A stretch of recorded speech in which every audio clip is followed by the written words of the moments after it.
Imagine sitting in a cafe. Your laptop is open, your phone beside you, a dozen tabs glowing on your screen. Emails, notifications, messages, all demanding a sliver of your attention.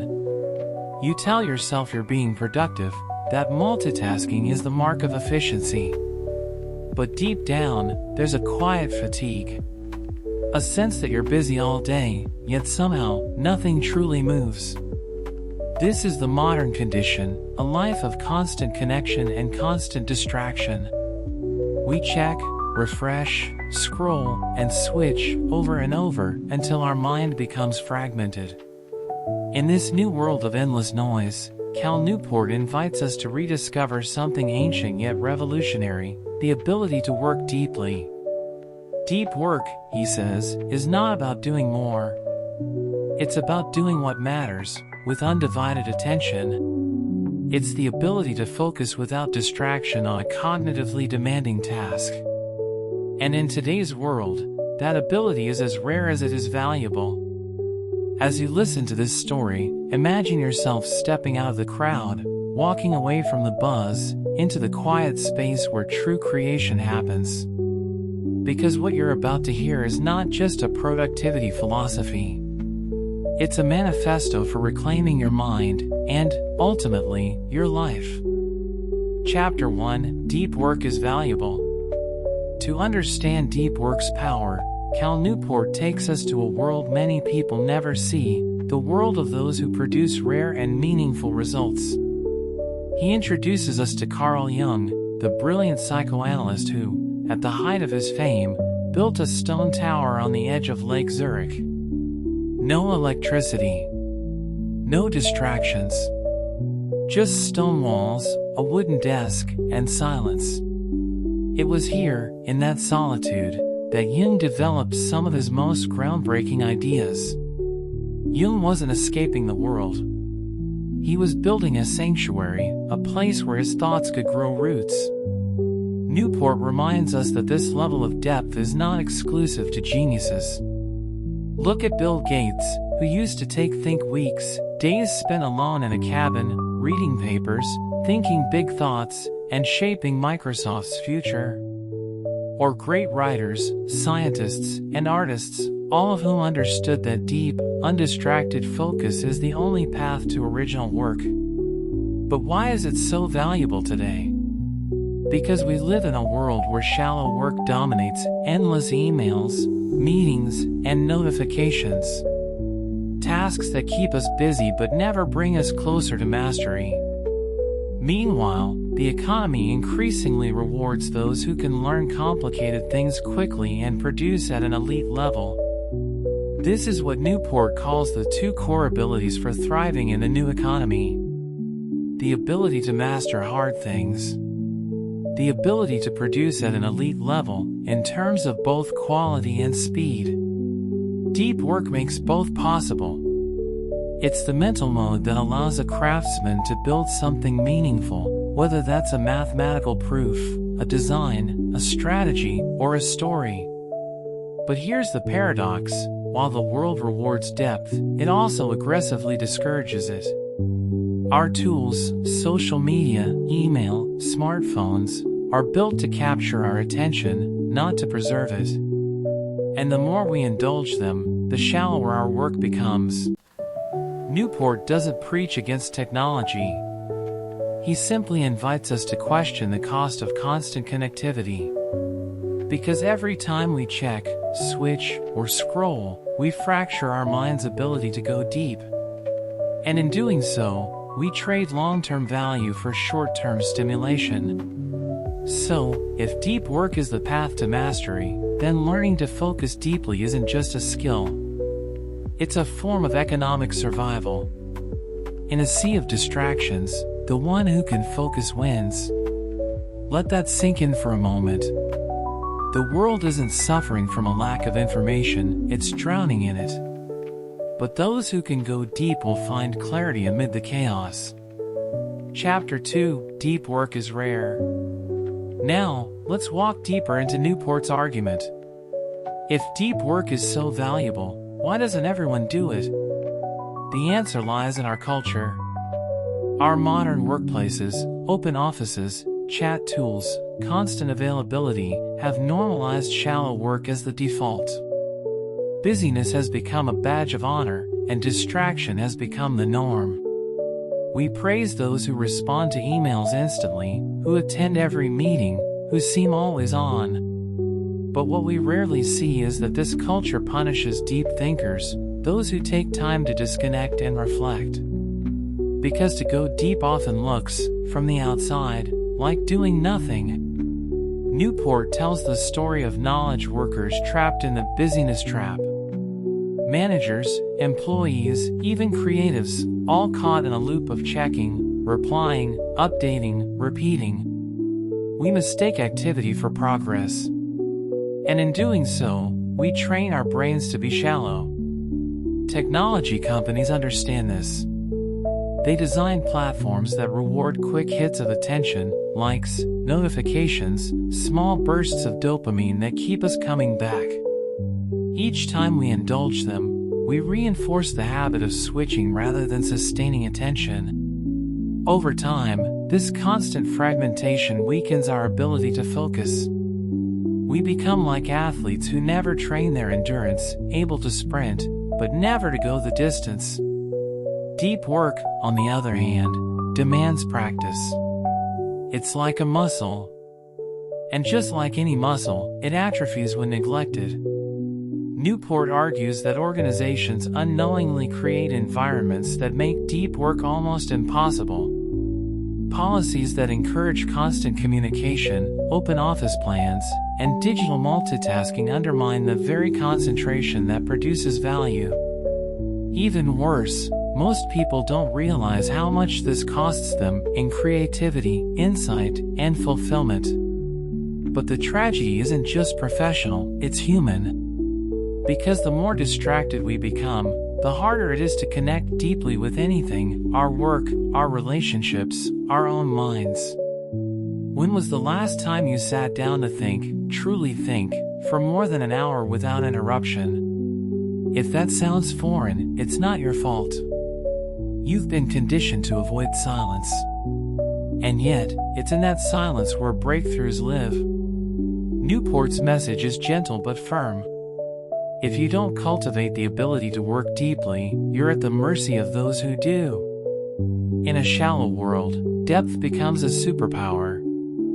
Chapter 3: Deep Work is Meaningful. At this point, Newport shifts from economics to something more personal, something deeply human. He asks, beyond productivity and success, why does deep work matter? Because it gives meaning to our days. When you work deeply, you experience what psychologists call flow, a state where your mind is fully absorbed, time disappears, and you feel a quiet joy in the act of creation itself. It's the feeling an artist gets when lost in painting, a programmer in elegant code, a writer in rhythm, a craftsman shaping wood. In those moments, you're not just doing your job, you're expressing the best version of your mind. Shallow work, on the other hand, scatters us. We skim through messages, shuffle documents, click through windows. At the end of the day, we're tired, yet strangely empty. We've done a lot, but accomplished little that matters. Newport invokes philosophers like Aristotle and thinkers like Mihai Csikszentmihalyi, the father of flow, to argue that a life of focus is a life of fulfillment. It's not about working harder. It's about connecting your mind to something challenging, something that demands your full presence. In a distracted world, depth is not just a skill. It's a form of spiritual resistance. Because when you choose to focus, you are, in a way, reclaiming your humanity. You're saying, I will not let my attention be consumed by noise. I will give it to something worthy. Newport shares stories of people who found joy through deep work, craftspeople, scientists, and thinkers who shaped their lives around focus rather than frenzy. Their satisfaction didn't come from external rewards, but from the inner harmony that arises when the mind meets challenge. He calls this the craftsman mindset, the belief that meaning is built through attention, not discovered by chance. When you give your best to what you do, no matter what it is, you create beauty and purpose in your work. And so, deep work becomes more than a productivity method, it becomes a philosophy of living. A way to build a life that's not scattered, but whole. The world around us is still buzzing. Even as you try to focus, there's a quiet hum of distraction, the digital world knocking on your attention, softly but relentlessly. But now, you know the value of focus. You've glimpsed what it means to go deep, to immerse yourself in something that demands your full presence. You've understood that this isn't just about being productive, it's about being alive in your own mind. And so now, Cal Newport takes us into the next phase. The rules, 4 pillars that can help us protect our attention, retrain our brain, and build a life of meaningful depth. Rule number 1, work deeply. Deep work doesn't just happen. It's not something you fall into by accident. In a world engineered for distraction, focus must be designed, planned, and protected, like a ritual. Newport compares deep work to a sacred craft. You must treat it with reverence, carve time, create space, and set boundaries around it. He tells the story of great minds who built systems around their focus. Carl Jung had his stone tower. J.K. Rowling wrote the final Harry Potter book locked away in a hotel room.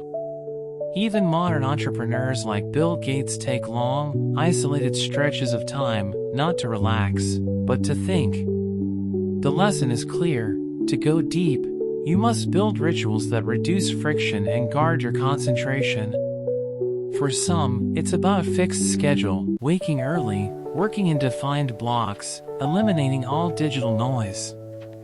For others, it's about building a workspace that signals to the brain, this is where focus happens. Newport explains that willpower alone isn't enough. Willpower is a finite resource, it drains as you resist distractions. So instead of relying on constant discipline, you should engineer your environment to make focus the default. Imagine walking into your workspace, phone out of sight, tabs closed, a single clear goal in front of you. Your brain relaxes into clarity, because it doesn't have to decide what to do next. Everything points toward one thing: depth. He also suggests defining clear end times.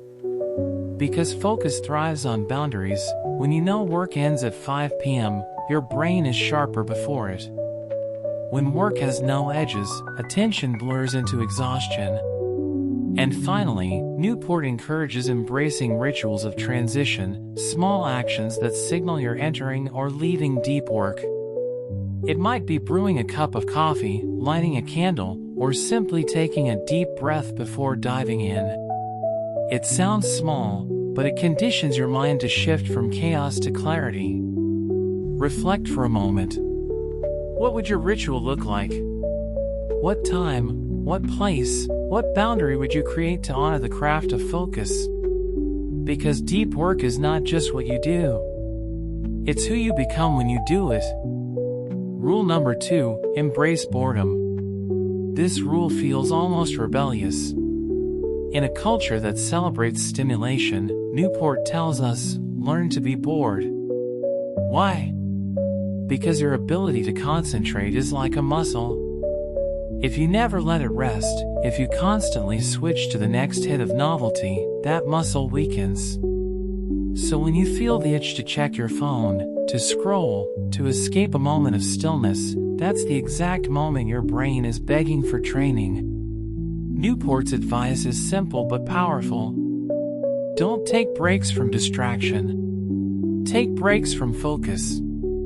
In other words, instead of letting distraction fill your day and occasionally forcing yourself to focus, reverse it. Let focus be your normal state, and let distraction become something rare and intentional. He recommends scheduling your distractions. Decide in advance when you'll check messages or social media, and until then, let boredom be your companion. This practice rewires your brain.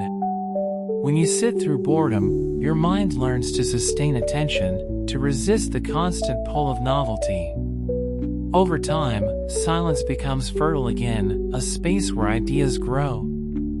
Think of it like meditation. When your mind wanders, you bring it back, gently, but consistently. That is the essence of training focus.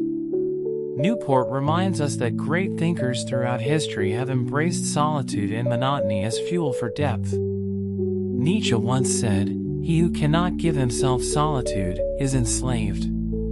The ability to be alone with one's thoughts, to let them unfold without external noise, is not isolation. It's self-possession. So next time you find yourself waiting in line, walking without music, or sitting in quiet, resist the urge to fill that space. Let your thoughts stretch their legs. Because boredom, properly embraced, becomes the birthplace of clarity. Rule number 3, quit social media. This might be the hardest rule for our time. Social media is everywhere, not just as entertainment, but as identity. It's where we connect, perform, compare, and belong. But Newport challenges us with a simple question. Are these tools serving you, or are you serving them? He doesn't say all social media is bad. Instead, he invites a craftsman's mindset. Use tools with intention, not addiction. A craftsman doesn't collect every tool he finds. He selects only those that make his work better. Likewise, you should evaluate your digital tools based on value, not convenience. He suggests a test. If a tool doesn't bring significant, measurable improvement to something you deeply care about, cut it out, at least temporarily. The problem, Newport explains, is that these platforms are designed for maximal engagement, not maximal value. They fracture our attention, reward shallow thinking, and fill every empty moment that once belonged to reflection. When we check them mindlessly, we surrender the quiet spaces where insight could have been born. Newport tells stories of professionals, writers, and academics who quit social media, not to escape the world, but to regain ownership of their minds. Many discovered that nothing important was lost, and everything meaningful grew stronger. You don't need to disappear. You only need to reclaim your agency. When you log off, you're not rejecting connection, you're choosing depth over noise. Try it as an experiment. Go without a platform for 30 days. See what happens. Notice the moments when you reach for your phone and ask yourself, what am I running from? The point isn't digital purity. It's digital purpose. To use tools consciously, not compulsively. Because in a world where everyone's attention is scattered, the one who can stay centered becomes rare and powerful. Rule number 4, drain the shallows. This is the rule that grounds everything. After all the philosophy and discipline, Newport brings it back to the practical. You can't go deep if your life is drowning in shallow work. Shallow work, the endless emails, administrative tasks, meetings, and logistics, consumes time and energy without producing real value. It's not evil, but it's dangerous when it fills the entire day. The antidote? Be ruthless with your time. Newport introduces a simple but transformative tool, the time-blocking method. Instead of letting your day unfold reactively, you plan every block of time in advance, including rest and leisure. This forces you to confront how much of your life is actually consumed by the trivial. At first, it feels rigid. But over time, it becomes liberating. Because when every minute has intention, your mind relaxes. There's no constant decision-making, no reactive panic, only rhythm and flow. He also suggests tracking how much time you spend in true deep work each day. Even a few hours of undistracted focus can produce more value than an entire day of busyness. And then comes the boldest suggestion of all. Learn to say no. Say no to unnecessary meetings, unplanned tasks, and endless quick chats. Every yes is a trade, a piece of your attention, given away forever. To live deeply, you must guard it fiercely. Newport reminds us that the shallow will always try to reclaim you. The world rewards the visible, the quick, the busy. But meaning is not built in public noise, it's crafted in private silence. So, prune the unnecessary. Trim the distractions. Let your schedule reflect your values. Because every hour spent shallowly is an hour stolen from the life you could have built deeply. As this journey comes to a close, take a moment to breathe. Think of everything we've uncovered together. You now know that deep work is not a relic of the past, it's a compass for the future. In a world of constant interruption, the ability to focus deeply has become the ultimate competitive advantage and the ultimate path to meaning. To work deeply is to live deliberately. It's to stand apart from the noise and say, I will give my attention to what truly matters. And as Newport concludes, depth is not about isolation. It's about presence. Being fully alive in the moment, with the task before you, with the thought that's unfolding, with the craft you're shaping. When you live this way, you don't just produce more. You become more. So, as you leave this audiobook and return to the rhythm of daily life, remember this. Every notification you ignore, every hour you spend in silence, every task you give your full attention, is an act of resistance. And in that resistance lies your power. Because in a shallow world, the deep will always shine.